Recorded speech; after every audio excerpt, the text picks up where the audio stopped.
ട്രെയിലറിൽ കുറെ അടിക്കണ സീക്വൻസ് ഉണ്ട്. അത് എത്ര ടേക്ക് ഒക്കെ പോയിട്ടുണ്ടായിരുന്നു?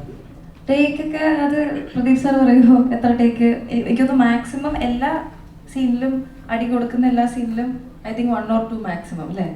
അതുപോലെ തന്നെ പറഞ്ഞ പോലെ തന്നെ ആളുകൾ ഏറ്റവും കൂടുതൽ ഏതൊരു ആക്ടേഴ്സിനോട് ചോദിച്ചാലും അവർ പറഞ്ഞ ഒരു കാര്യം, ഒരു സ്ക്രീനിലെങ്കിൽ ഒരു ഷോട്ടിലെങ്കിലും ഇന്ന ആക്ടേഴ്സ് സൂര്യയുടെ കൂടെ, വിജയുടെ കൂടെ, മമ്മൂട്ടിയുടെ കൂടെ, മോഹൻലാലിന്റെ കൂടെ ഒരു ഷോട്ടിലെങ്കിലും അഭിനയിക്കണം എന്ന് ആഗ്രഹിക്കുന്ന ഒരു ആക്ടർ പോലും ഇല്ലാതിരിക്കുന്നില്ല. അപ്പൊ താങ്കളെ സംബന്ധിച്ച് ഇപ്പൊ അതെല്ലാം അച്ചീവ് ചെയ്തുകൊണ്ടിരിക്കുകയാണ്. എങ്ങനെ ഉണ്ടായിരുന്നു അവരുമായിട്ടുള്ള മൊമെന്റ്സ്? എങ്ങനെ ഉണ്ടായിരുന്നത്?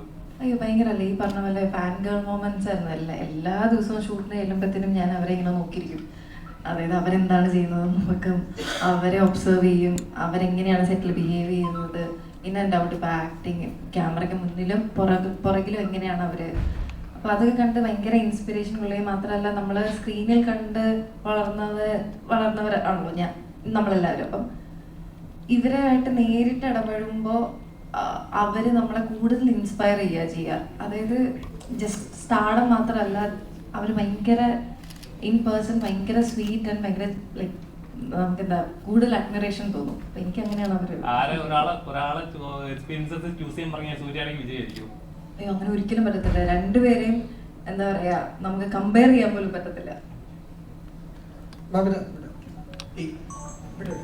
ട്രെയിലറിൽ കുറെ അടിക്കണ സീക്വൻസ് ഉണ്ട്.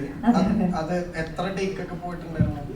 ടേക്ക് ഒക്കെ അത് പ്രദീപ് സാർ പറയുമോ എത്ര ടേക്ക്? എനിക്കൊന്ന് മാക്സിമം എല്ലാ സീനിലും അടി കൊടുക്കുന്ന എല്ലാ സീനിലും ഐ തിങ്ക് 1 or 2 മാക്സിമം അല്ലേ? 1 or 2 മാക്സിമം നമുക്ക് അങ്ങനെ 1 or 2. അതായത് നമ്മൾ റിഹേഴ്സലൊക്കെ ചെയ്യുമ്പോഴത്തേനും ഇങ്ങനെ ചുമ്മാ വീശും, ടേക്കിന്റെ സമയത്ത് കുറച്ച് കൊടുക്കും.